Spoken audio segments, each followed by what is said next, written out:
أعوذ بالله من الشيطان الرجيم. بسم الله الرحمن الرحيم. عَمَّ يتساءلون عن النبأ العظيم الذي هم فيه مختلفون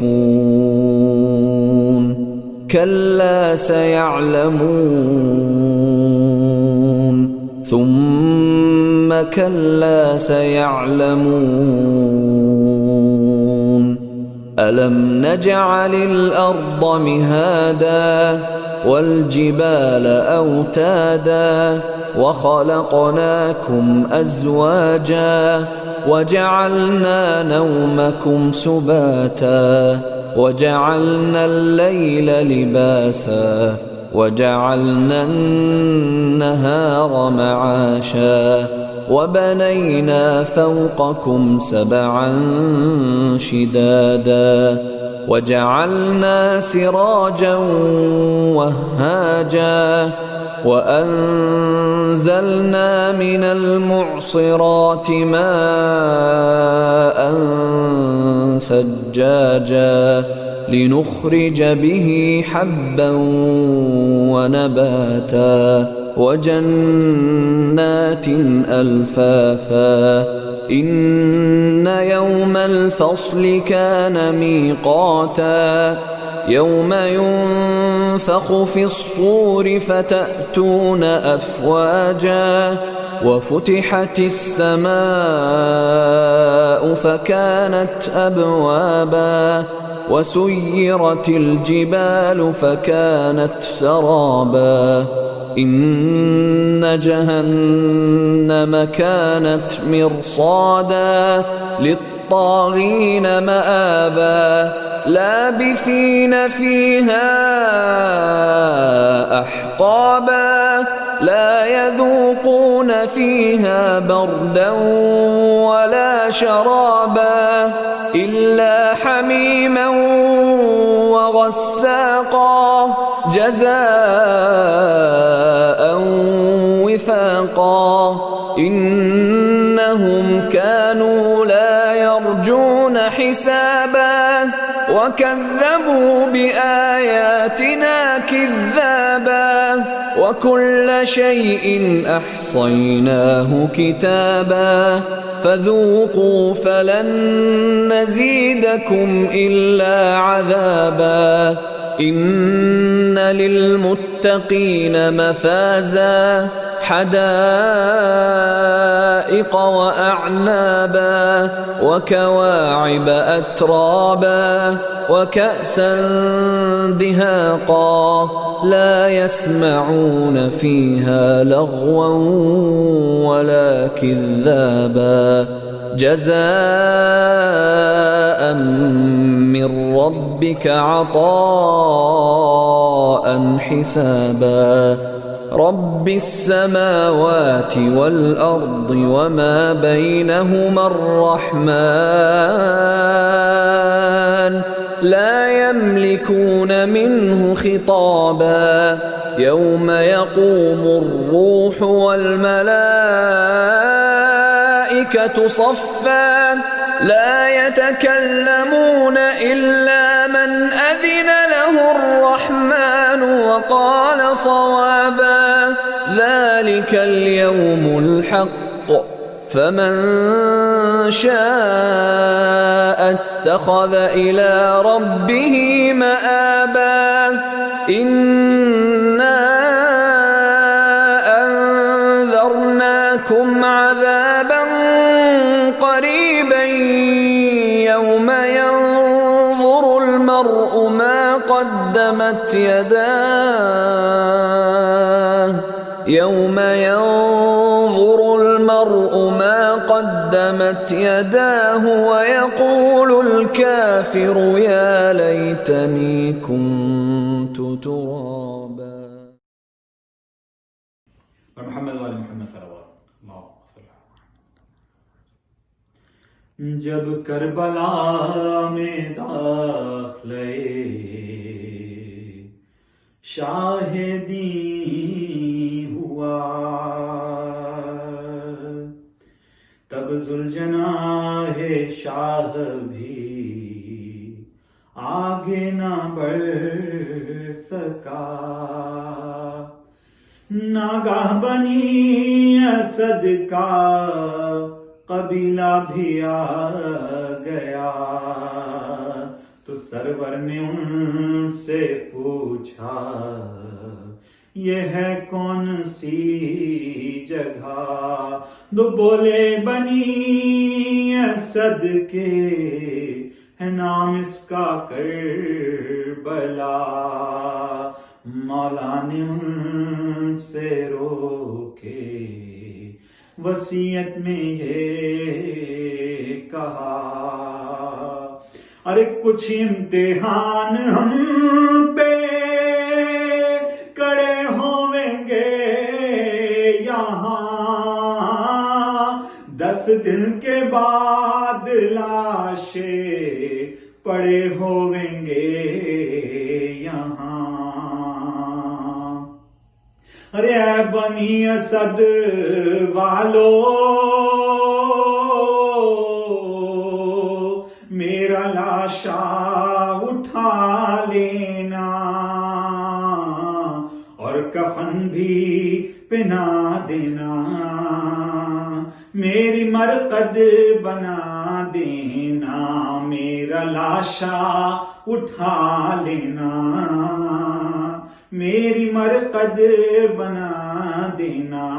ارے میرا اکبر بھی، قاسم بھی، عباس بھی، اور آنو محمد میرے پر محل سب پڑے ہوں گے میدان میں بے کفن، ہوگی مجبور و لاچار میری بہن، اس کو تم ایک ردا دینا، میری مرقد بنا دینا۔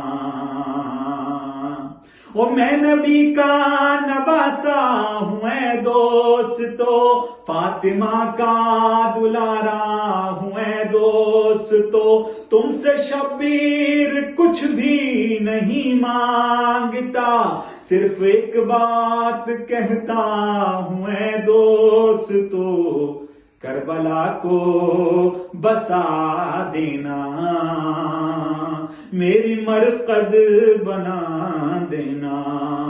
اور جب بھی زائر زیارت کو آئے میری، اس کو مہمان رکھنا یہاں 3 دن، اس کو پانی پلانا میری سمت سے، اس کو کھانا کھلانا یہاں 3 دن، اس کو میری دعا دینا، میری مرقد بنا دینا۔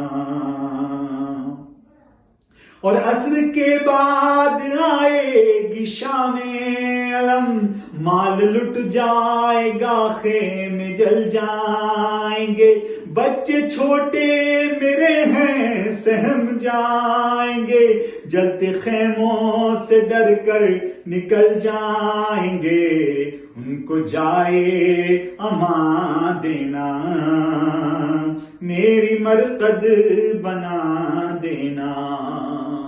اور عصر کو تن سے سر ہوگا میرا جدا، میری حرمت کریں گے نہ اہل سقر، دشمنی میں وہ حد سے گزر جائیں گے، گھوڑے دوڑائیں گے وہ میری لاش پر، میرا لاشا بچا لینا، میری مرقد بنا دینا۔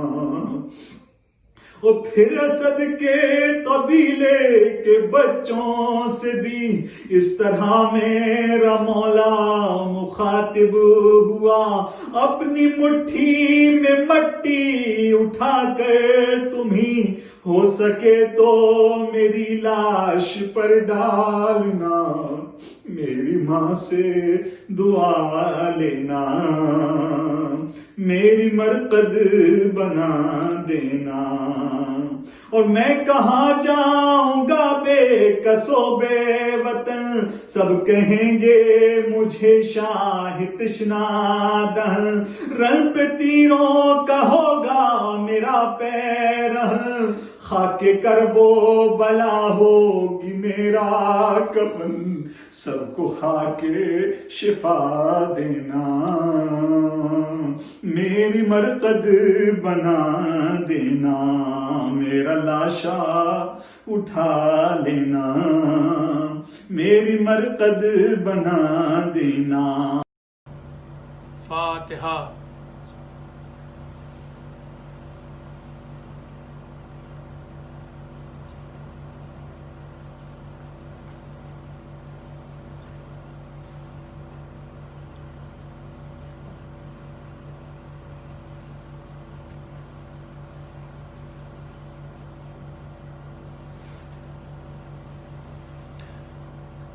اعوذ باللہ من الشیطان الرجیم، بسم اللہ الرحمن الرحیم، الحمد للہ رب العالمین، والحمد للہ الذی جعل لنا لسانا وشفتین وہدانا النجدین، والحمد للہ الذی ہدانا لہذا وما كنا لنهتدي لولا أن هدانا الله، لقد جاءت رسل ربنا بالحق، ثم الصلاة والسلام على سلسلة الأنبياء والمرسلين، أولها آدم وآخرها خاتم، وفي وسطها نوح وإبراهيم وإسماعيل وإسحاق ويعقوب ويوسف ويونس وداود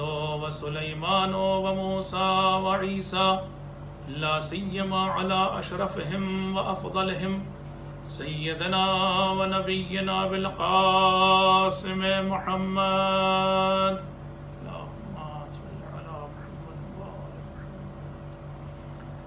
وعلى أهل بيته الطيبين الطاهرين الذين أذهب الله عنهم الرجس وطهرهم تطهيرا، اللهم صل على محمد، واللعنة الدائمة الباقية على أعدائهم أجمعين من الآن إلى قيام يوم الدين، أما بعد، فقد قال الله تبارك وتعالى في كتابه المبين وهو أصدق الصادقين، وقوله الحق، بسم الله الرحمن الرحيم، أم حسبت أن أصحاب الكهف والرقيم كانوا من آياتنا عجبا۔ صلوات پڑھیں آپ حضرات۔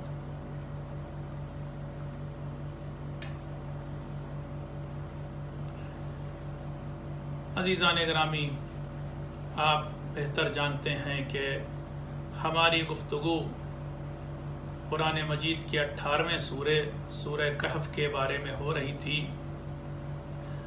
اور یہ ایک فرمائشی موضوع تھا کہ جس کو میں نے آپ کے سامنے پیش کیا ہے اور کر رہا ہوں۔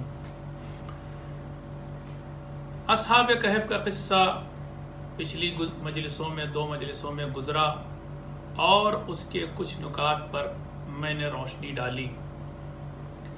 چونکہ یہ قصہ کئی آیات میں آیا ہے اور کافی تفصیل سے آیا ہے، اور پھر ان آیات سے کہ جو اس سلسلے میں آئی ہیں بہت سارے سبق، بہت سارے درس اور بہت ساری سیکھ ہم کو ملتی ہے، اس لیے میں نے بھی سوچا کہ ٹھہر ٹھہر کر ہر موقع پر ہر آیت کے اندر جو معانی چھپے ہوئے ہیں ان کو اجاگر کروں، اور اپنی توان بھر یہ کوشش کروں کہ ان میں جو دروس اور جو اسباق موجود ہیں وہ آپ کے سامنے پیش کروں۔ اس سے پہلے تقریباً 10 یا 11 آیتیں اس سلسلے کی گزر چکی، میں ان کو دوبارہ پیش نہیں کروں گا، اور نہ کچھ ایسا آج ریکیپ پیش کرنے کی ضرورت ہے، بلکہ ہم اپنی بات کو آگے بڑھائیں گے۔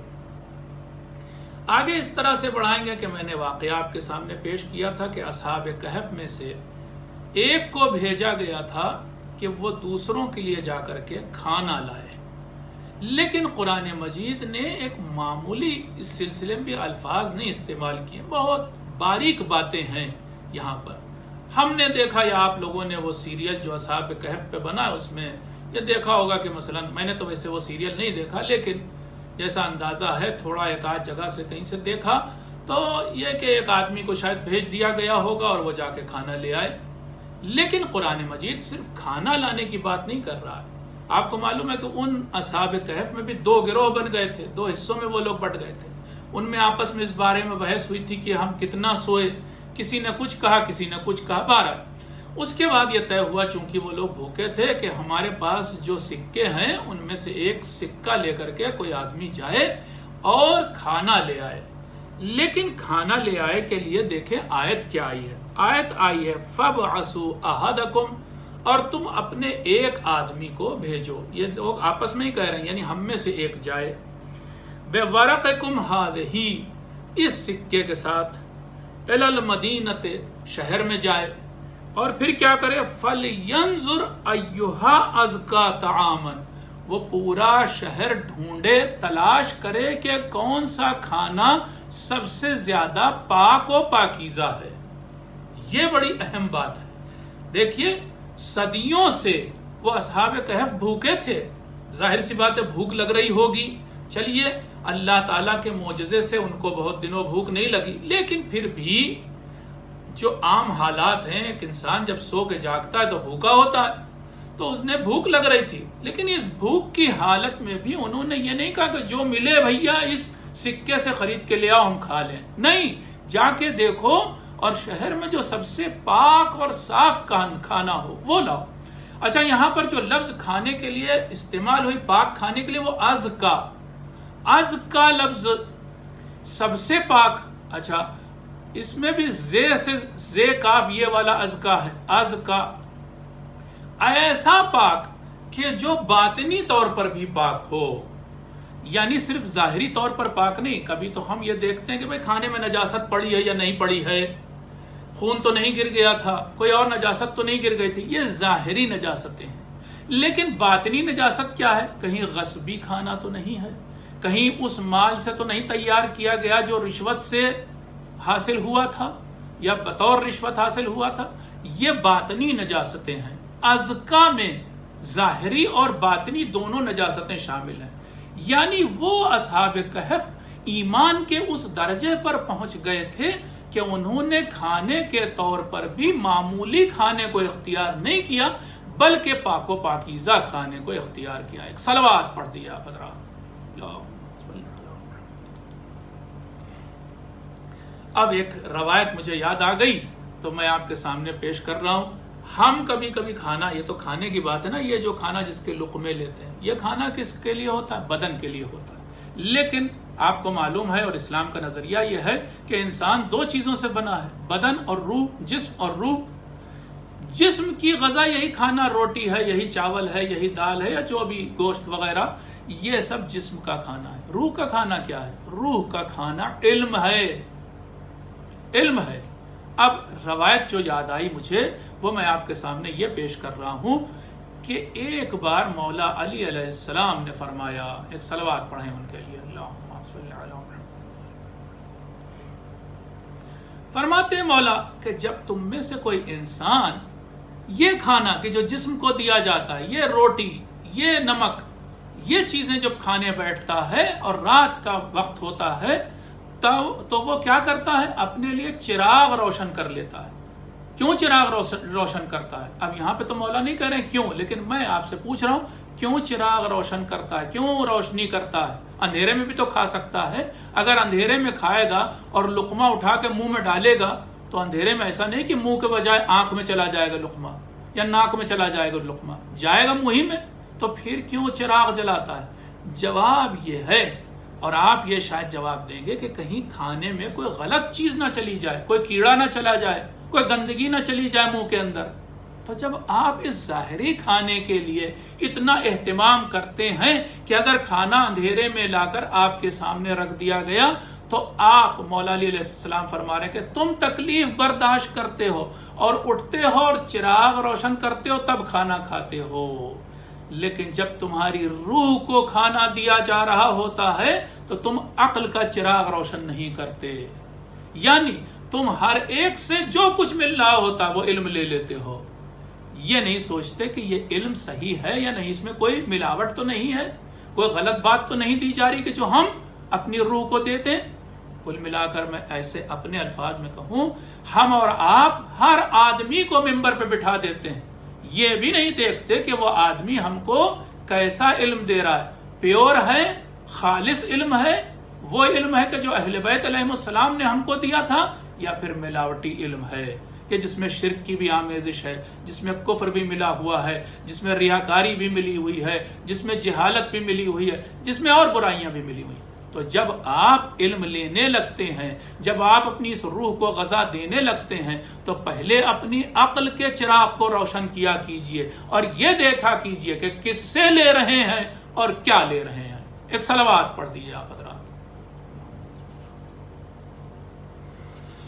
خیر، تو اب یہ اصحاب کہف کے واقعے سے ہم کو سیکھ ملتی ہے، سبق ملتا ہے کہ اگر ہم بھوکے بھی ہوں تو کھانا پاک کھائیں، وہ بھی جسم کو دینے والا کھانا، کیونکہ جسم کا کھانا روح پر اثر کرتا ہے۔ ایک شخص آیا جناب رسول خدا صلی اللہ علیہ وآلہ وسلم کی خدمت میں، اور اس نے آ کر کے عرض کی کہ یا رسول اللہ، میں چاہتا ہوں، احب ان یستجاب دعوتی، میں چاہتا ہوں کہ میری دعا قبول ہو، تو میں کیا کروں؟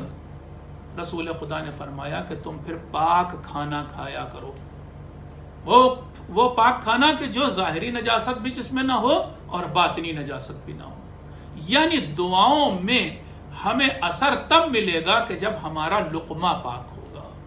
آپ نے دیکھا نہیں، روز عاشورہ امام حسین علیہ السلام نے 4 خطبے دیے، اور ان 4 خطبوں کو کس کے سامنے دیا؟ فوج جفاکار یزیدی فوج کے سامنے، اور پھر امام بول رہا تھا۔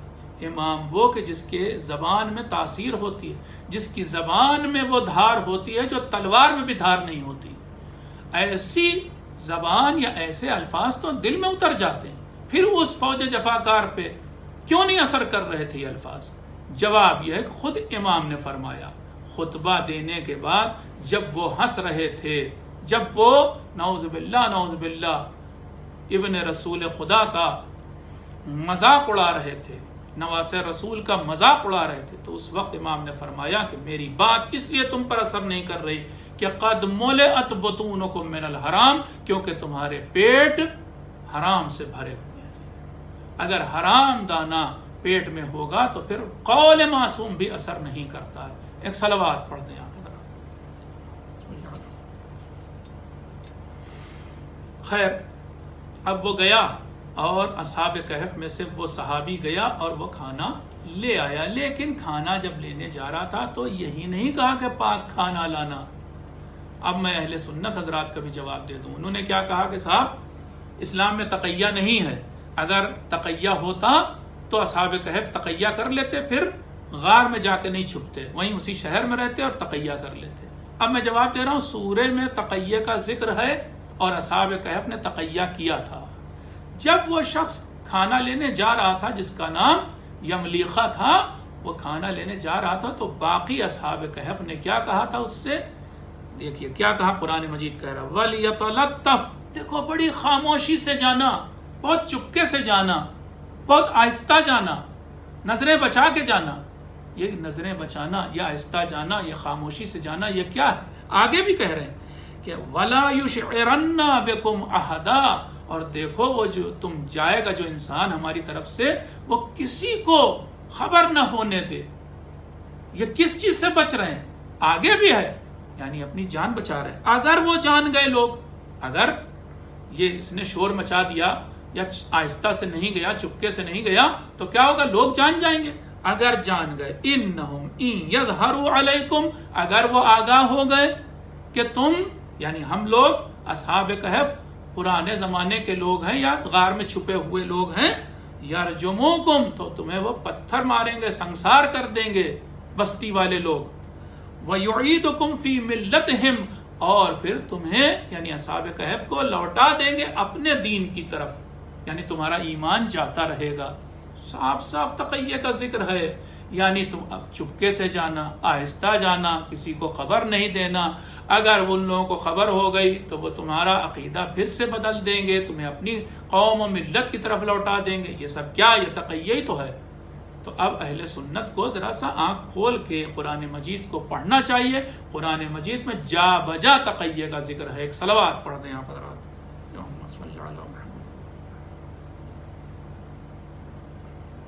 آئیے اب اگلی آیت یعنی آیت نمبر 20 سورہ کہف کی، اس بارے میں بھی بات کرتے ہیں کہ آیت نمبر 20 کیا کہتی ہے۔ اس آیت نمبر 20 سے میں ابھی آیت پڑھتا ہوں، اس سے یہ اندازہ ہوتا ہے کہ غالباً جب بستی والے لوگ اس یملیخہ کے ساتھ آئے، واقعہ میں کل پڑھ چکا ہوں، اور پھر وہ یملیخہ غار میں چلے گئے، تو غالباً اس وقت پھر اللہ نے ان سب کو یعنی اصحاب کہف کو موت دے دی۔ ایک لفظ ایسا جس سے ایک اشارہ ملتا ہے کہ شاید وہ پھر اصحاب کہف مر گئے، سوئے نہیں بلکہ مر گئے۔ اور وہ لفظ کون سا ہے؟ وہ لفظ آیا ہے علیہم کا لفظ۔ میں ابھی پڑھتا ہوں واقعہ تو پھر آپ کی سمجھ میں آئے گا کہ کیا واقعہ۔ یہ ہے کہ یملیخہ گئے تھے خریدنے کے لیے روٹی، اور پھر جب روٹی خریدتے وقت سب کو پتہ چل گیا کہ یہ انسان اس دور کا انسان نہیں ہے، وہ پوری پیشی دربار میں، اس کے بعد پھر گورنر اور اس شہر کے تمام لوگ سب، پوری بھیڑ، پورا مجمع آیا اور اصحاب کہف کے غار تک پہنچ گیا۔ اب یملیخہ غار کے اندر گئے، باہر باقی لوگ کھڑے رہے، گورنر اس دور کا اور باقی مجمع سب کھڑا رہا۔ یملیخہ اندر گئے، اور اب جو یہ مجمع باہر کھڑا تھا یہ کیا کہتا ہے اس کے بارے میں دیکھیے۔ وَإِذْ اب قرآن کی آیت ہے، إِذْ يَتَنَازَعُونَ بَيْنَهُمْ أَمْرَهُمْ پھر وہ لوگ جو باہر بھیڑ لگی ہوئی تھی غار کے، وہ آپس میں لڑنے جھگڑنے لگے۔ کیا لڑنے جھگڑنے لگے؟ فقالوا ان میں سے ایک گروپ بولا کیا؟ فقالوا ابنوا علیہم بنیانا ان کے اوپر ایک عظیم عمارت بناؤ، ایک زبردست یادگار عمارت بناؤ۔ ان کے اوپر جو علیہم کا لفظ آیا ہے، یہ علیہم کا لفظ دلالت کرتا ہے کہ غالباً ان کا انتقال ہو گیا۔ اس سے ایک اشارہ ہے، کوئی ضروری نہیں ہے، ایک اشارہ کہتے ہیں بعض مفسرین کہ ان کا غالباً انتقال ہو گیا۔ اور پھر اب ایک گروہ کیا کہہ رہا ہے کہ اس کے اوپر ایک زبردست عمارت بناؤ، ٹھیک ہے، بنیانن۔ دوسرا گروہ کیا بولا؟ ان میں سے ایک گروپ تعداد میں جو دوسرا والا تھا وہ زیادہ تھا، اس کی میجورٹی تھی، وہ کیا بولا؟ فقال الذین غلبوا علی امرہم جو گروپ جس کی بات چل گئی، حاوی ہو گئی، وہ کیا بولا؟ وہ بولا کیا؟ لنتخذن علیہم مسجدا ہم ان کے اوپر، ان کے غار پر یا غار کے دروازے پر ایک مسجد بنائیں گے، ہم ان کے جنازوں پر کہہ لیں، ان کی قبروں پر مسجد بنائیں گے۔ اب اس سے دو باتیں سامنے آ گئیں۔ ایک گروپ نے یہ کہا کہ ہم یہاں پر ایک عظیم عمارت یادگار بنائیں گے، ایک یادگار بنائیں گے، اور دوسرا گروپ کہہ رہا تھا ہم مسجد بنائیں گے۔ دونوں گروپ قرآن بھی کہہ رہا ہے کیا کہ سب کے سب مومن تھے، مسلمان تھے۔ اب ان مومنوں نے کیوں ایسی بات کی کہ قبر کے اوپر یادگار بنانے کی؟ آج تو ہم جب کربلا میں روضہ بنائے ہوئے، ہم پر بڑا اعتراض ہے، لیکن اس کا جواب قرآن مجید میں سورہ کہف میں موجود ہے کہ قبر کے اوپر یادگار بنانا کوئی بری چیز نہیں، ورنہ قرآن ان کی مذمت کرتا اور کہتا کہ اصحاب کہف کے اوپر جو لوگ یہ کہہ رہے تھے کہ ہم زبردست عمارت بنائیں گے، وہ لوگ غلط بات کر رہے تھے، ان کی مذمت کرتا۔ لیکن قرآن کا مذمت نہ کرنا یہ بتاتا ہے کہ ایسے لوگ کہ جو خاصان خدا ہوتے ہیں، یاد رکھیے گا لفظ خاصان خدا ہوتے ہیں، اللہ کے جو مقرب بندے ہوتے ہیں، ان کی قبر کے اوپر ایک عظیم یادگار بنانا نہ تو بدعت ہے نہ کوئی بری چیز ہے، بلکہ قرآن سے ثابت ہے۔ ایک صلوات پڑھ دیا آپ۔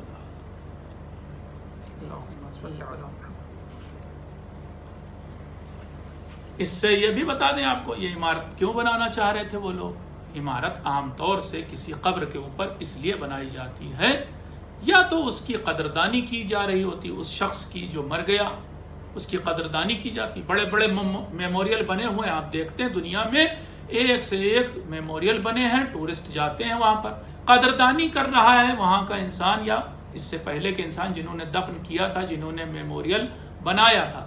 کیوں میموریل بنایا؟ اس لیے کہ وہ کہتے تھے کہ یہ انسان بہت اچھا تھا کسی بھی اعتبار سے, بہت بڑا مثلا پریزیڈنٹ تھا, اس کے کارنامے بہت ہیں, یا مثلا بہت بڑا سیاسی لیڈر تھا, یا مذہبی لیڈر تھا, یا کوئی اور طرح کا لیڈر. لیکن یہ جو یادگار بنائی جاتی ہے یہ قدردانی کے لیے ہوتی ہے. اور اگر کوئی مذہبی لیڈر ہو, کوئی انقلابی لیڈر ہو, تو اس کے لیے تو کہا جاتا ہے اس لیے بھی یادگار ہے کہ وہ سورس آف انسپریشن ہے.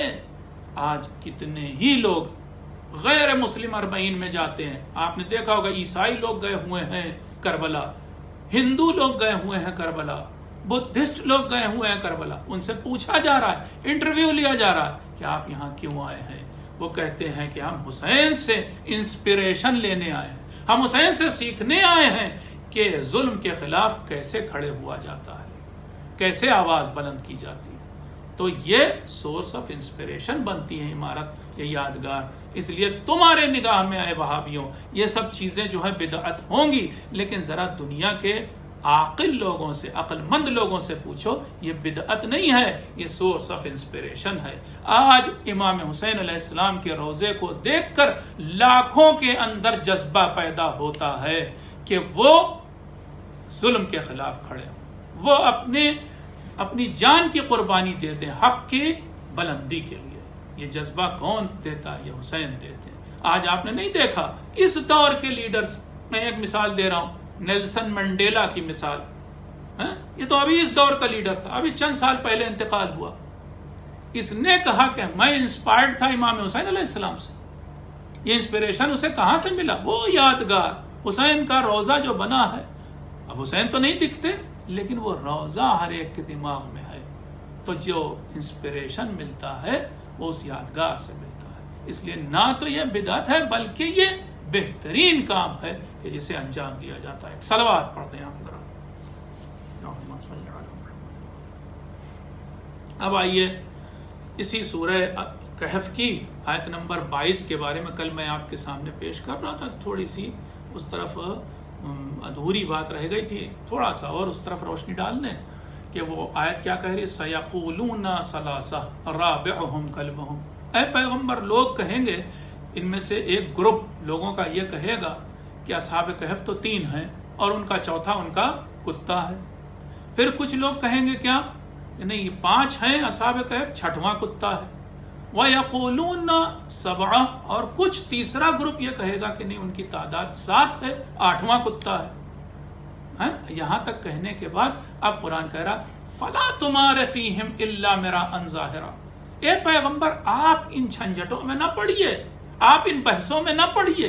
یہ بیکار کی بحثیں کہ تعداد کتنی تھی. ارے 3 ہوں تب بھی اللہ والے تھے, 5 تھے تب بھی اللہ والے تھے, 7 تھے تب بھی اللہ والے تھے. اس تعداد سے کیا فرق پڑتا ہے؟ اصل یہ ہے کہ ان اللہ والوں نے ایمان بچانے کے لیے سب کچھ چھوڑ دیا, ترک کر دیا. یہ سبق سب سے بڑا. تو قرآن کہہ رہا فَلَا تُمَارَ فِيهِمْ إِلَّا مِرَاءً ظَاهِرًا. آپ پیغمبر اس بارے میں جھنجٹ میں نہ پڑیے. اگر بات کرنی بھی پڑے تعداد کے بارے میں تو آپ بس سرسری گفتگو کیجئے گا, آپ کوئی بہت زیادہ گہری یا لمبی بات اس سلسلے میں نہ کیجئے گا. ہم کو ایک سبق دیا قرآن نے, ہم بیکار کی بحثوں میں پڑھتے ہیں. کتنی بحثیں اور کتنی چیزیں تو ہمارے, آپ دیکھیں معاشرے میں ہر سال نئی نئی عزاداری میں بحثیں پیدا کر دیتے ہیں لوگ. آیت اللہ شہید مطہری نے اپنی کتاب میں لکھا کہ ایک زمانے میں ہمی شیعوں کے درمیان ایک بیکار کی بحث ہوتی تھی کہ ذوالجناح نر تھا یا مادہ, گھوڑا تھا یا گھوڑی. اسی پر لوگ بحث کرتے تھے. کیا بیوقوفی کی بحث تھی؟ اس سے کچھ حاصل ہونے والا, کربلا پر اس کا کوئی اثر پڑنے والا نہیں پڑنے والا. آج ایک بحث مثلا چھڑی ہوئی حتیٰ آغا سیستانی تک سوال جواب سب کچھ ہو گیا. کیا صاحب عاشور کے دن سلام کرنا کیسا ہے, آستین چڑھانا کیسا ہے, گریبان چاک کرنا کیسا ہے, سر پہ خاک ڈالنا کیسا. انہوں نے پورا جواب دیا. لیکن اگر یہ تو بالکل کچھ چیزیں بدیہی ہیں, مستحب چیزیں ہیں, واجب چیزیں. اگر آپ کو کسی نے عاشور کے دن سلام کر ہی دیا تو اب تو سلام کا جواب دینا واجب ہو جائے گا نا. آپ نے نہیں کیا، انیشیٹ نہیں کیا سلام کرنے میں، تو آپ کوئی گناہگار تھوڑے نا. ایک مستحب کام اگر آپ نے نہیں انجام دیا تو کوئی بات نہیں، لیکن اب اس کو اتنا بڑا ایشو نہ بنائیے کہ ہر جگہ اس کے اوپر ڈسکشن ہو رہا. یا پھر اسی طرح بہت سارے بحثیں ہیں جس کے پیچھے ہمارے ہندوستان پاکستان کے شیعہ حضرات، مومنین، عزادار، بعض ان میں سے سارے نہیں الجھ گئے. ابھی یہ پچھلے برسوں میں ایسا ہوا، جناب قاسم کی شادی کا مسئلہ، ان کی مہندی کا مسئلہ، اور ہوئی تھی نہیں ہوئی تھی. صاحب اتنا وقت ہم لوگوں نے، جبکہ انہی سے پوچھئے کہ صاحب اس پورے عشرہ محرم میں آپ نے کیا سیکھا، امام حسین علیہ السلام سے کیا درس لیا، جناب قاسم سے کیا درس لیا.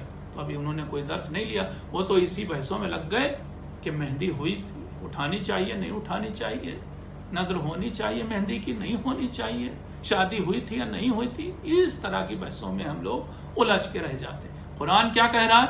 فلا تمار فیہم، ان کے بارے میں، اصحاب کہف کی گنتی کے بارے میں، تعداد کے بارے میں نہیں بحث کرو. الا میرا ان ظاہرہ، اگر تھوڑی بات کہنی پڑے تو بس کہو ٹھیک ہے، 5 تھے کہ 3 تھے کہ 7 تھے، کوئی فرق نہیں پڑتا، ایسے کہہ کے گزر جاؤ، سرسری بات کہہ کے گزر جاؤ. اب اگلی آیت میں آپ کے سامنے اسی سورہ پیش کرتا ہوں. بہت اہم آیت ہے، غور سے سنیں. اس پر بھی کافی ڈسکشن لگا ہے اور اس میں بھی کافی بے تکی باتوں کے اوپر بحث ہوئی ہے اسی دور میں. وہ بھی اسی دور میں وہ کیا ہے، میں آیت پہلے پڑھتا ہوں. اور آیت یہ ہے کہ اب یہ واقعہ لگ بھگ ختم ہو گیا. کچھ ہے آیتیں اس کے بعد، لیکن قرآن کا ایسا مزاج ہے کہ واقعہ لگ بھگ ختم پر آیا تو ایک آیت جملہ معترضہ کے طور پر، جو ابھی اس واقعے سے تعلق نہیں رکھتی لیکن پھر بھی قرآن مجید پیش کر دیتا ہے، کوئی بات نہیں. یہ آیت ہے اصل میں ریلیٹڈ اس پورے واقعے کے، یعنی جو اصحاب کہف کا واقعہ آیا اس کی شان نزول کے بارے میں یہ آیت ہے. ہوا کیا تھا، میں نے آپ کو بتایا تھا شان نزول کیا تھی، کہ کچھ بت پرست جو مکے کے ہار گئے تھے ستا کر کے پیغمبر اور ان کے ساتھیوں کو، اور وہ ان کو ان کے راستے سے نہیں ہٹا سکے تھے، تو انہوں نے آخر میں یہ طے کیا کہ ہم علمی میدان میں پیغمبر کو مات دیں گے. اور اس کی وجہ سے وہ بت پرست مکہ سے مدینہ گئے اور یہودیوں سے کچھ سوال پوچھ کے آئے. 3 سوال بیسیکلی تھے، وہ پوچھ کے آئے اور پھر انہوں نے پیغمبر سے وہ سوال پوچھے یہ چیک کرنے کے لیے کہ یہ اول تو یہ کہ نبی ہیں یا نہیں ہیں، اور اتنے سخت سوال ہیں کہ یہ یہاں پر مات کھا ہی جائیں گے. پیغمبر نے فوراً جواب نہیں دیا. آپ کو معلوم ہے قرآن مجید کی آیت ہے وَمَا يَنْتِقُ عَنِ الْهَوَىٰ إِنْ هُوَ إِلَّا وَحْيٌ يُوحَىٰ، یہ ہمارا نبی بولتا ہی نہیں جب تک کہ وحی نہ ہو جائے. سوال سن لیا پیغمبر نے. انہوں نے 3 سوال پوچھے، اصحاب کہف کے بارے میں پوچھا، ذوالقرنین کے بارے میں پوچھا اور روح کے بارے میں پوچھا. انہوں نے سوال پوچھے، پیغمبر نے سوال سن لیے، مگر کہا کہ بھائی تم کل آنا تب میں تمہیں جواب دوں گا. وہ لوگ دوسرے دن آئے اور دوسرے دن تک بھی وحی نہیں آئی، اللہ کی طرف سے جبریل کوئی پیغام ہی نہیں لائے، جواب نہیں آیا.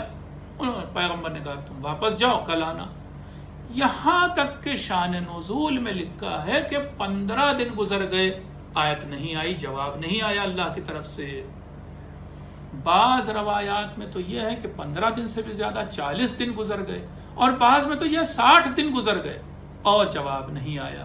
پھر جب جواب جبریل لے کے آئے تو یہ پورا واقعہ اصحاب کہف کا، ذوالقرنین کا، روح کا، سب جواب لائے. لیکن یہ بھی آیت لائے جو 23 نمبر آیت ہے. اس میں کیا کہا جبریل نے آ کر کے، جبریل نے آ کے پیغمبر سے کہا ولا، یہ اللہ کا پیغام ہے، اصل میں جبریل نہیں کہہ رہے بلکہ اللہ کہہ رہا پیغمبر سے، وَلَا تَقُولَنَّ لِشَيْءٍ إِنِّي فَاعِلٌ ذَلِكَ غَدًا إِلَّا أَن يَشَاءَ اللَّهُ. اے پیغمبر خبردار، آپ ہرگز آپ کبھی کسی چیز کے بارے میں یہ نہ کہیے گا کہ میں یہ کام کل کروں گا اور پھر انشاءاللہ کے بغیر. ایسا نہ ہو کہ آپ کسی کل کے کام کے لیے کچھ کہیں اور انشاءاللہ نہ لگائیں. اب جب بھی آپ کہیے گا کہ کل آنا، کل جواب دوں گا، کل یہ کام کروں گا، تو ضرور انشاءاللہ لگائیے گا. چونکہ پیغمبر نے بت پرستوں سے یہ نہیں کہا تھا کہ انشاءاللہ کل جواب دوں گا، اس لیے جبریل 15 دن یا 60 دن نہیں آئے. یہ تو عام مفسرین کا کہنا ہے، جس میں شیعہ مفسرین اور سنی مفسرین بھی کچھ شامل ہیں. لیکن کچھ سنی مفسرین نے عجب تفسیر کی ہے، عجب تفسیر کی ہے کہ جبریل کیوں نہیں آئے. ہم لوگ کہتے ہیں جبریل اس لیے نہیں آئے کہ پیغمبر نے انشاءاللہ نہیں کہا تھا، قرآن میں ہی لکھا ہے یہ، ٹھیک. لیکن اہل سنت کی عجاب ایک تفسیر ہے، تفسیر کبیر، کہ جس کے لکھنے والے فخر الدین رازی ہیں، معتزلی مذہب کے ہیں. ان کا کہنا، انہوں نے 7 قول نقل کیے ہیں، 7 عجیب عجیب ہیں. 2 میں ان کا پیش کر رہا ہوں، ایک تو ہو ہی گیا ایک طریقے سے، 3 پیش کر رہا ہوں. ایک ہو گیا کہ پیغمبر نے چونکہ انشاءاللہ نہیں کہا تھا. 2 قول اور پیش کر رہا ہوں جس کو سن کے آپ ہنسیں گے. اور وہ قول کیا ہے کہ جبریل جب آئے اور پیغمبر نے کہا کہ بھائی جبریل تم 15 دن سے کہاں تھے، یا تم 40 دن سے کہاں تھے، یا تم 60 دن سے کہاں تھے، تو اب جبریل نے کہا کہ اے پیغمبر، چونکہ آپ نے اپنے گھر میں کتے کا بچہ پال لیا تھا اس لیے میں نہیں آیا. اور روایت موجود ہے کہ لا يدخل الملائکۃ بیتا فیہ کلب او صورت کلب، ملائکہ اس گھر میں داخل نہیں ہوتے کہ جس میں کوئی کتا ہو یا پھر کتے کا کوئی مجسمہ یا تصویر ہو. تو اس لیے جبریل نہیں آئے. اب یہ اہل سنت کی کتاب کہہ رہی کہ اس لیے نہیں آئے کیونکہ پیغمبر نے کتے پال لیے، کتے کا بچہ پال لیا تھا. اور پھر آگے بھی روایت کہتی کہ یہ کتے کا بچہ کس کے لیے پالا؟ کھیلنے کے لیے. کس کے لیے؟ للحسن والحسین، امام حسن اور امام حسین علیہ السلام کے کھیلنے کے لیے کتے کا بچہ پالا پیغمبر. یہ اہل سنت کی تفسیر کہہ رہی، تفسیر فخر رازی یہ تفسیر ہے. ایک اور شان نزول میں ایک اور واقعہ لکھا اسی تفسیر کبیر میں فخر الدین رازی نے، اور وہ بھی اہل سنت کی تفسیر ہے، یاد رکھیے گا. وہ کیا ہے؟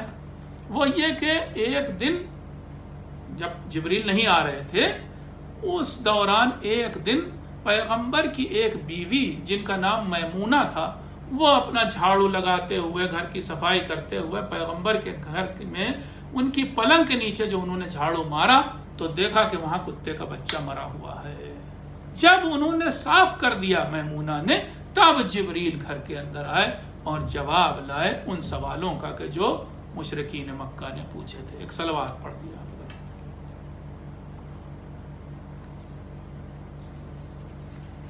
تو بہرحال یہ ان کی کتابوں میں لکھا ہے. ہم اس سے کوئی ہم تبصرہ نہیں کرتے، ہم اپنے مطلب کی اب بات کرتے ہیں.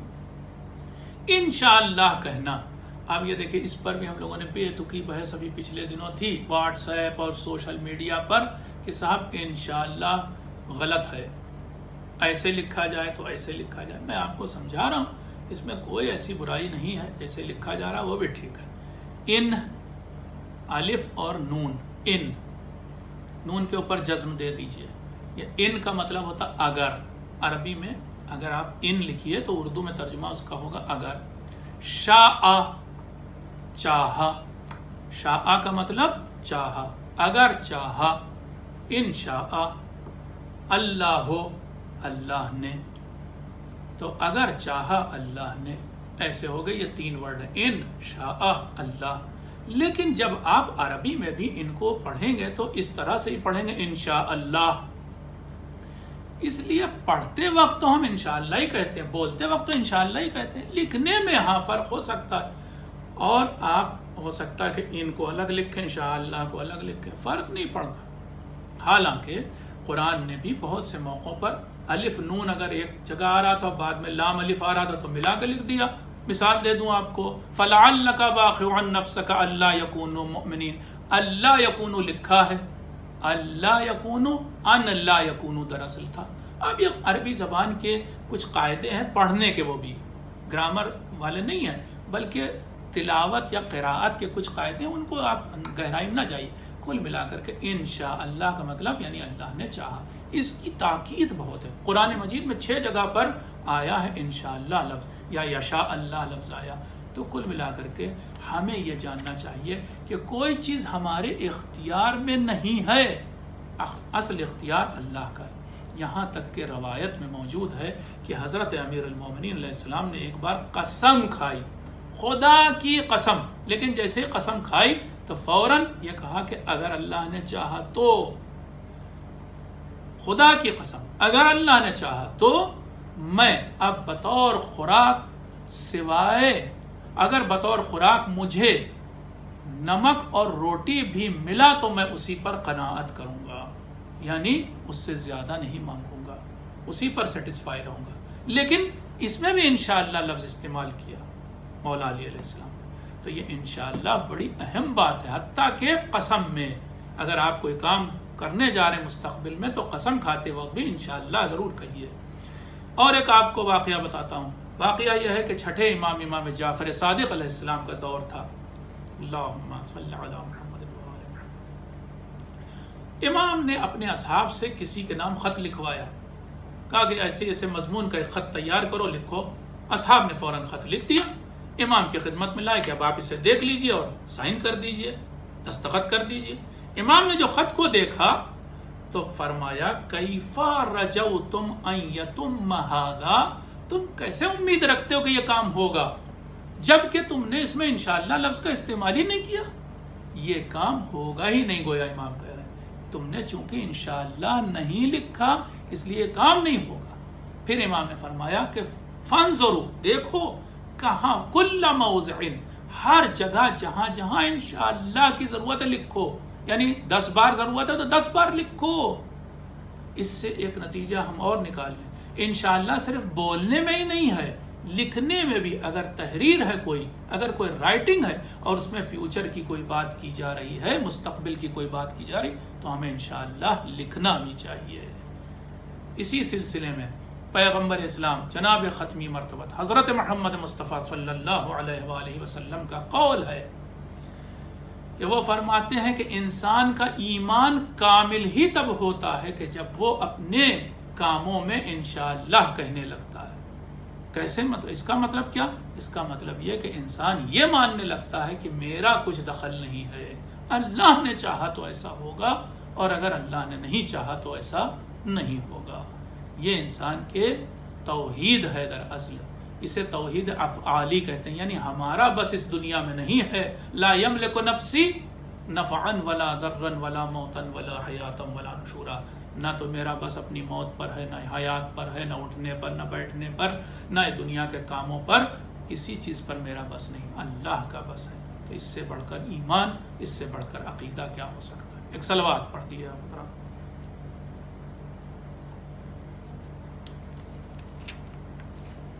آئیے ہم تھوڑا اور آگے بڑھتے ہیں اور اس واقعے کو تقریباً ختم کرنے کی کوشش کرتے ہیں۔ اصحاب کہف کے واقعے سے ہم کو یہ بھی سیکھ اور سبق ملتا ہے کہ ہمیں باپ دادا کی تقلید نہیں کرنی چاہیے۔ اس شہر کے لوگ، یعنی افسوس نام کا جو شہر تھا، وہاں کے لوگ اپنے باپ دادا کی تقلید کرتے تھے، بت پرست تھے باپ دادا، تو وہ بھی بت پرست ہو گئے تھے۔ فارسی میں ایک محاورہ ہے، بلکہ شعر ہے، خواہی نشوی رسوا ہم رنگ جماعت شو، اگر تم یہ چاہتے ہو کہ کسی جگہ تمہاری رسوائی نہ ہو تو جیسا دوسرے کر رہے ہیں تم بھی وہی کرنے لگو۔ یہ فارسی کا شعر ہے، کس شاعر نے کہا نہیں معلوم مجھے، مگر یہ شعر ہر جگہ صحیح نہیں ہے۔ ہم کو اس جگہ اس رنگ میں نہیں رنگ جانا چاہیے۔ اگر کسی شہر یا کسی محلے کے لوگ مان لیجئے گناہگار ہوں اور گناہ کر رہے ہوں، کھلم کھلا کر رہے ہوں، تو ہم ان کے ہاں جا کے بسیں مان لیے اس شہر میں، تو ایسا نہیں کہ ہم بھی اسی رنگ میں رنگ جائیں، یہ بہت غلط بات ہے۔ ہم کو وہاں پر تبدیلی لانے کی کوشش کرنی ہے، نہ یہ کہ اسی رنگ میں رنگ جانا۔ کم سے کم چیز یہ ہے کہ ہمیں اپنے عقیدے پر باقی رہنا، ان کے رنگ میں نہیں رنگنا۔ تو اصحاب کہف نے ہم کو یہ سکھایا کہ ہمیں سماج کے رنگ میں نہیں رنگنا، ہمیں خدائی رنگ میں رنگنا۔ صبغۃ اللہ ومن احسن من اللہ صبغہ، اللہ کا رنگ سب سے بہتر رنگ ہے، اور اس سے بہتر کون سا رنگ ہے؟ قرآن مجید کہہ رہا ہے۔ ایک صلوات پڑھ دیا حضرات۔ اب اس واقعے کے بعد ایک چیز اور ہے کہ جو اس واقعے کے ایک دم خاتمے پر آئی، اس لیے میں پیش کیے دے رہا ہوں، گرچہ اس اصحاب کہف کے واقعے سے اس کا کوئی تعلق نہیں ہے۔ یہ آیت نمبر 28 ہے، اس میں پیغمبر کو ایک چیز کا حکم دیا جا رہا ہے، اور وہ یہ کہ وَاصْبِرْ نَفْسَكَ مَعَ الَّذِينَ يَدْعُونَ رَبَّهُمْ بِالْغَدَاوَةِ وَالْعَشِيِّ، اے پیغمبر آپ ان لوگوں کے ساتھ رہیے یا ان کے ساتھ اٹھیے بیٹھیے کہ جو لوگ دن و رات اللہ کا نام لیتے ہیں۔ یہ ایک آیت عجیب سی بیچ میں آ گئی، نہیں عجیب سی نہیں ہے، یہ اس واقعے سے الگ ہٹ کر ہے، اور اس کا شان نزول یہ ہے کہ اویینا نام کا ایک شخص آیا پیغمبر کی خدمت میں، اور وہ ذرا پیسے والا تھا مسلمان، ذرا پیسے والا تھا۔ جب وہ داخل ہوا پیغمبر کے حجرے میں تو اس نے دیکھا کہ پہلے سے سلمان فارسی موجود ہے. اچھا سلمان فارسی بیچارے غریب تھے, دوسرے ملک سے بھی آئے تھے, تو ان کے پاس ایک اونی جبہ تھا, اونی بڑا سا جو کرتا ہوتا وہ تھا. اب وہ اس زمانے میں شاید گرمی رہی ہوگی, تو وہ اونی جبہ, گرمی کا زمانہ, پسینے میں تر, تو اس کی وجہ سے تھوڑی بدبو پھیل رہی تھی. اس کو اوینا کو یہ چیز بڑی بری لگی. اس نے پیغمبر سے کہا کہ بھئی جب ہم لوگ آئیں, یعنی ذرا ایلیٹ کلاس, پیسے والے لوگ, تو آپ ان لوگوں کو, یہ سلمان, ابو ذر, یہ بلال, یہ صہیب, یہ خباب ابن ارت, یہ سارے غلام یا پھر جو فقیر لوگ ہیں, ان کو ذرا دور کر دیا کیجئے تھوڑی دیر کے لیے. ہم آپ کے ساتھ بیٹھیں, آپ ہماری بات سنیں, آپ ہمیں اپنی بات سنائیں, ہم آپ سے تب استفادہ کریں جب یہ لوگ نہ ہوں. بس اتنی بات ٹھیک ہے, قرآن کی آیت نازل ہو گئی, وَاصْبِرْ, اے پیغمبر آپ رہیے ان کے ساتھ, مع الذین یدعون ربہم بالغداوۃ والعشی, ان کے ساتھ اٹھیے بیٹھیے کہ جو دن و رات اللہ کو پکارتے ہیں, اللہ کا نام لیتے ہیں. یریدون وجہہ, وہ لوگ کہ جو اللہ کی رضا چاہتے ہیں, ان کے ساتھ اٹھیے بیٹھیے. ولا تعد عیناک عنہم, دیکھیے پیغمبر خبردار ان بیچارے غریبوں کی طرف سے اپنی نگاہ بھی نہ موڑیے گا, خبردار. آگے بھی کہہ رہا ہے قرآن مجید, ترید زینت الحیات الدنیا, آپ اس دنیا کی تڑک بھڑک پیسے روپے کے چکر میں نہ پڑیے گا. یہ جو پیسے والے لوگ آ رہے ہیں, اچھا اچھا کپڑا پہنے ہوئے ہیں, عطر لگائے ہوئے ہیں, ان کی خوشبو کے چکر میں نہ پڑیے گا. آپ ان غریبوں کو دیکھیے گا جو آپ کے دروازے آتے ہیں. پھر آگے بھی کہہ رہا ہے قرآن, وَلَا تُطِعْ مَنْ أَغْفَلْنَا قَلْبَهُ عَنْ ذِكْرِنَا, اس شخص کی بات نہ مانیے گا کہ جس کا قلب غافل ہو گیا ہے ہماری یاد سے. یعنی اوینا مسلمان تھا مگر اس کے قلب کو اللہ تعالیٰ کہہ رہا ہے کہ غافل ہو گیا اللہ کی یاد سے. جناب نوح علیہ السلام کے قصے میں بھی ایسا ہی ایک واقعہ آیا ہے. بس میں وہ آیت پڑھتا ہوں اور پھر اپنے مقصد کی طرف بڑھتا ہوں. جناب نوح کا دور بھی تھا, اس دور میں بھی لوگ آئے, اور جو بڑے ایلیٹ کلاس کے لوگ تھے, پیسے روپے والے, اشراف, رؤسا, انہوں نے آ کر کے نوح سے کہا کہ بھئی اول تو ہم دیکھ رہے ہیں کہ آپ ہمارے جیسے ایک انسان ہیں, ہم کیسے مان لیں کہ آپ نبی ہیں. دوسری برائی یہ ہے کہ جو آپ کے ماننے والے اور چاہنے والے ہیں, یہ تو بیچارے بہت گرے پڑے پست لوگ ہیں. ان کا کیا پیشہ ہے, کوئی چھوٹا موٹا پیشہ, مینیل جاب کرتے ہیں, اور پھر یہ تو بھولے بھالے, توبہ توبہ یہ کہوں ان کے حساب سے یہ تو بیوقوف لوگ ہیں, انہیں آپ نے گویا بیوقوف بنا لیا ہے. میں آیت پڑھتا ہوں قرآن کی. فقال الملأ الذین کفروا من قومہ, نوح کی قوم کے سرداروں نے آ کر کے نوح سے کہا, ما نراک الا بشرا مثلنا, ہم سوائے اپنے جیسے ایک بشر کے آپ کو کچھ نہیں دیکھتے, آپ تو ہماری طرح ایک انسان ہیں, آپ کیسے نبی ہو سکتے ہیں. وما نراک اتبعک الا الذین هم اراذلنا بادی الرائے, اور ہم صرف یہ دیکھ رہے ہیں کہ ہمارے درمیان سے, اس پوری قوم کے درمیان سے صرف پست لوگوں نے, نیچے لوگوں نے, فقیر غریب لوگوں نے آپ کے پیغام کو قبول کیا, بھولے بھالے لوگوں نے آپ کے پیغام کو قبول کیا. تو پہلے آپ ان لوگوں کو دور کر دیجئے اپنے سے, تب ہم اپنی بات سنیں گے. اس پر جناب نوح نے جواب دیا, لا اسألکم علیہ مالا, ہم کوئی مال تھوڑی نہ مانگ رہے تم سے, میں کوئی مال تو نہیں مانگ رہا ہوں کہ میں تم سے رسالت کا کوئی اجر مانگ رہا ہوں تو تم ساری ہمیں بات بتا رہے ہو کہ ایسا کیجئے ویسا کیجئے. وما انا بطارد الذین آمنوا, میں ہرگز مومنوں کو اپنے پاس سے نہیں بھگاؤں گا, نہیں کہوں گا کہ تم نکل جاؤ. انہ ملاقو ربہم, وہ لوگ تو اللہ سے ملاقات کریں گے, یہ اتنے اچھے لوگ ہیں کہ ان کی ملاقات اللہ سے ہوگی, یہ مومن ہیں. اور آگے بھی جناب نوح کہہ رہے ہیں, ولیکن اراکم قوما تجہلون, مجھے تو یہ لگ رہا کہ تم جاہل اور ان پڑھ اور نہ سمجھ لوگ ہو. تو کوئی ضروری نہیں کہ انسان کے پاس پیسہ ہو تو وہ بہت اچھا ہو. ہمارے یہاں بھی بڑا دستور ہے, لوگ چند پیسہ چندہ دیتے ہیں اور چاہتے ہیں کہ پھر انہیں اسٹیج پہ بٹھایا جائے. تھوڑا ذرا بڑھ کر کے, دوسرے مان لیے 100 روپے دے رہے ہیں, انہوں نے بڑھ کر کے 1000 دے دیا تو کہتے ہیں کیلنڈر پہ میرا نام چھاپو. انہوں نے مثلا بڑھ کر کے 2000 دے دیا تو پوسٹر پہ میرا نام ہونا چاہیے. ایسے لوگوں کو قرآن کہہ رہا ہے کہ آپ لوگوں کو, یعنی مومنوں کو انٹرٹین نہیں کرنا ہے. جاؤ, تمہارا پیسہ تمہارے ساتھ, ہم غریبوں کے ساتھ رہیں گے، کیونکہ یہ غریب اللہ کو پکارنے والے ہیں اور سچے دل سے پکارنے والے ہیں۔ عزیزوں، یہ تھا میرا آج کا بیان کہ جو سورہ کہف کے بارے میں تھا۔ ہاں، یہی تو آپ دیکھیں کہ ایسے لوگ پھر کم ہی ملتے ہیں کہ جو غریب ہونے کے ساتھ ساتھ با ایمان رہیں آخر تک۔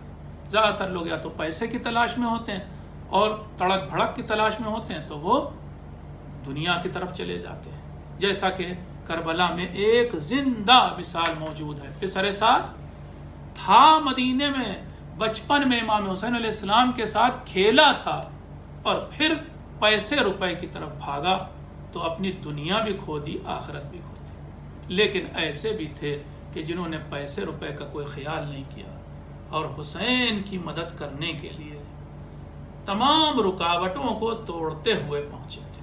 ان میں سے ایک اصحاب ہیں۔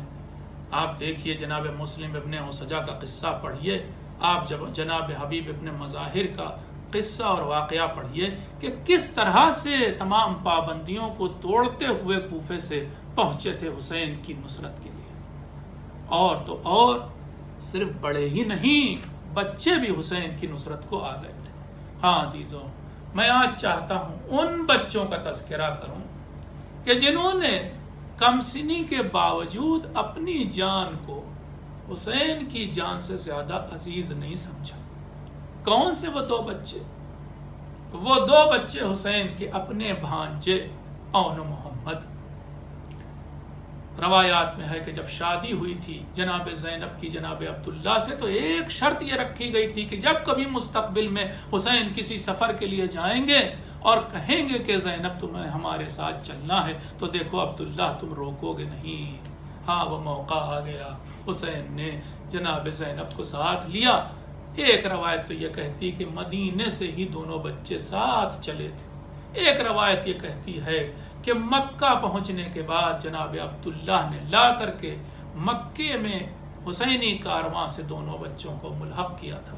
ہاں، بہرحال جو بھی صحیح روایت ہو، لیکن یہ دو بچے روز عاشور بھی آپ دیکھیں کیا انہوں نے جوہر دکھائے ہیں جنگ۔ پہلے شب عاشور کا منظر سن لیجئے مجھ سے۔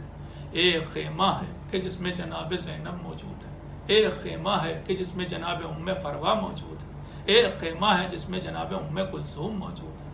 ہر خیمے میں کوئی نہ کوئی بی بی اور اس کا کوئی نہ کوئی جوان موجود ہے کہ جسے وہ دلیری دلا رہی ہے، ہمت بڑھا رہی اس کی۔ دیکھو کل گھمسان کی جنگ ہوگی، دیکھو اپنی جان کو عزیز نہ رکھنا۔ جناب زینب کہہ رہی ہیں دیکھو میرے بیٹوں، میں تمہیں لائی اس لیے ہوں، اور پھر کبھی نانا کی یاد دلا رہی۔ دیکھو نانا نے جب میرا عقد کیا تھا تب یہ شرط رکھی تھی، دیکھو تم میری حاصل زندگی ہو۔ دونوں بچوں کے گیسوؤں میں ہاتھ پھیرتی جا رہی زینب اور سمجھاتی جا رہی، دیکھو کل تمہیں بتا دینا ہے کہ تمہارے نانا علی مرتضیٰ تھے، تمہیں کل بتانا ہے میدان جنگ میں کہ تمہارے دادا جعفر طیار تھے۔ ہاں عزیزو، صبح ہوئی، ایک ایک کر کے مجاہد جانے لگے۔ ہوتے ہوتے وہ موقع آیا کہ جب گھر والوں کی نوبت آئی۔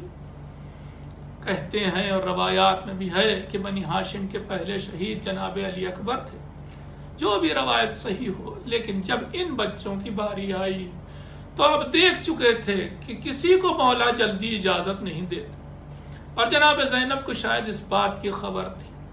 لیا دونوں بچوں کا ہاتھ پکڑا اور لے کر کے اپنے بھائی کی خدمت میں آئی اور آ کر کے کہا بھیا اب ان دو بچوں کو اجازت دیجیے۔ امام حسین علیہ السلام نے ایک بار نظریں اٹھا کے دیکھا، بھری ہوئی آنکھوں بھری نظر بھر کے دیکھا دونوں بچوں کو، اور پھر کہا زینب شاید ان کے والد عبداللہ راضی نہ ہوں۔ کہا بھیا عبداللہ نے مجھ سے وصیت کے طور پر گویا یہ بات کہی تھی، مجھ سے کہا تھا، تاکید کی تھی کہ دیکھو زینب جب کربلا میں حسین پر کوئی برا وقت پڑے تو دیکھو تم دونوں بچوں کو عزیز نہ رکھنا۔ بس یہ سن کر جناب امام حسین علیہ السلام نے اجازت دی، خود سے دونوں بچوں کو تیار کیا، گھوڑے پہ بٹھایا، دونوں بچے چلے۔ ایسا لگا کہ جیسے جعفر اور علی جا رہے ہیں لڑنے کے لیے۔ اور ادھر ابن پسر سعد کہتا ہے کہ کہ کیسی بہن ہے، آج تک میں نے ایسی بہن نہیں دیکھی کہ جو اپنے بھائی پر اپنی اولاد کو نچھاور کر دے۔ ہاں واقعاً زینب ایسی ہی بہن تھی۔ اب کون در خیمہ پہ جنگ دیکھ رہا ہے؟ ایک طرف حسین جنگ دیکھ رہے ہیں، ایک طرف عباس جنگ دیکھ رہے ہیں۔ عباس یہ دیکھ رہے ہیں کہ جیسے جوہر میں نے سکھائے تھے، جو میں نے طریقہ جنگ کا سکھایا تھا، یہ بچے اس طرح سے جنگ کر رہے یا نہیں۔ ادھر حسین یہ دیکھ رہے ہیں کہ یہ نشانیاں کب تک باقی رہیں گی۔ ہاں ہوتے ہوتے یہ بچے ایک ایک کر کے گھوڑے سے گرے۔ گھوڑے سے گرنا تھا کہ امام حسین علیہ السلام بھی رن کی طرف بڑھے، جناب ابی الفضل العباس بھی رن کی طرف بڑھے، اور اب جو لاشوں پہ پہنچے عزیزو تو کیا منظر تھا۔ یہ بچے اپنے ہی خون میں ایڑیاں رگڑ رہے تھے۔ جناب امام حسین علیہ السلام پہنچے، اور اس کے بعد وہی آیت کہ جو ہر شہید کے سرانے پر پڑھتے تھے، من المؤمنین رجال صدقوا ما عاہدوا اللہ علیہ، ارے آیت پڑھی۔ اس کے بعد عباس سے کہا، اے بھیا ایک بھانجے کا لاشا تم اٹھاؤ، ایک بھانجے کا لاشا میں اٹھاتا ہوں، لے کے دونوں لاشیں چلے۔ لیکن اب راوی کہتا ہے کہ وہی بہن کہ جو ہر شہید کے لاشے کے آنے کے موقع پر ارے در خیمہ پہ کھڑی ہوتی تھی، مگر اس وقت دکھائی نہیں دی۔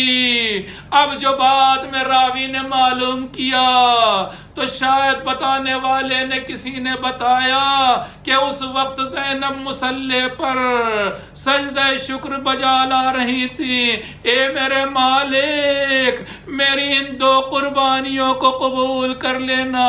اور ادھر خواتین کے درمیان دو لاشیں، ایک آن کا لاشا، ایک محمد کا لاشا، اور چاروں طرف خواتین حلقہ بنا کے کبھی آن کا ماتم کر رہی تھی، کبھی محمد کا ماتم کر رہی تھی۔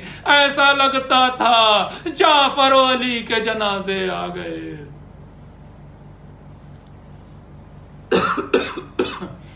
وَسَيَعْلَمُ الَّذِينَ ظَلَمُوا أَيَّ مُنقَلِبٍ يَنقَلِبُونَ إِنَّا لِلَّهِ وَإِنَّا إِلَيْهِ رَاجِعُونَ رضا بقضائه وتسليما لأمره اللهم اغفر للمؤمنين والمؤمنات والمسلمين والمسلمات الأحياء منهم والأموات وتابع بيننا وبينهم بالخيرات إنك مجيب الدعوات إنك قاضي الحاجات إنك على كل شيء قدير۔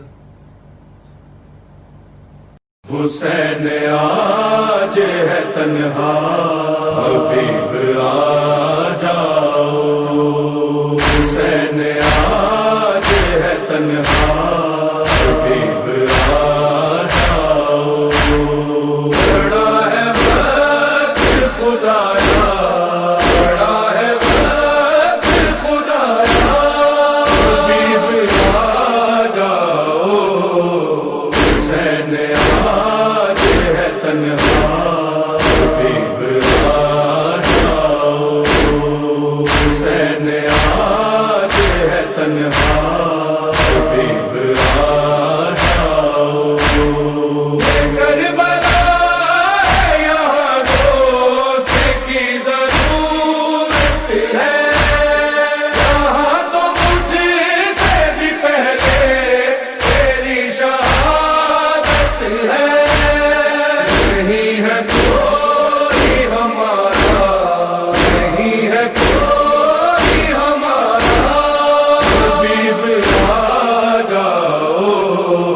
حسین آج ہے تنہا، حبیب آ جاؤ۔ حسین آج ہے تنہا، حبیب آ جاؤ۔ میری نگاہ میں اب کربلا کا منظر ہے، حسین غازی کی فہرست نامکمل ہے۔ ساتھ اب میرا کنبہ، ساتھ اب میرا کنبہ، حبیب آ جاؤ۔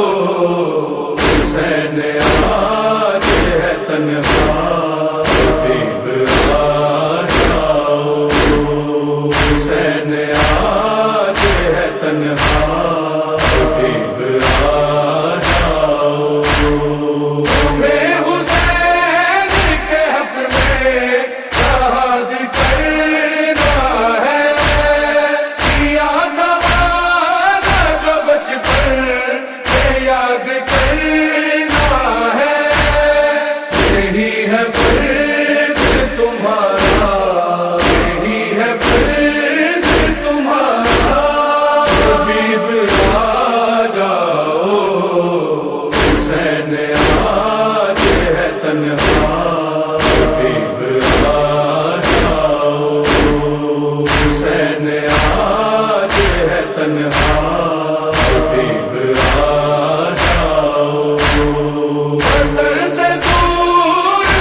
السلام عليك يا رسول الله، السلام عليك يا نبي الله، السلام عليك يا علي بن أبي طالب أمير المؤمنين، السلام عليك يا فاطمة الزهراء، السلام عليك يا حسن بن علي، السلام عليك يا حسين بن علي، السلام عليك يا علي بن الحسين، السلام عليك يا محمد بن علي، السلام عليك يا جعفر بن محمد، السلام عليك يا موسى بن جعفر جميعا ورحمة الله وبركاته.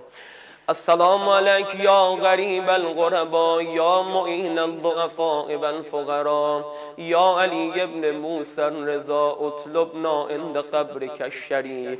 السلام عليك يا محمد بن علي، السلام عليك يا علي بن محمد، السلام عليك يا حسن بن علي جميعا ورحمة الله وبركاته.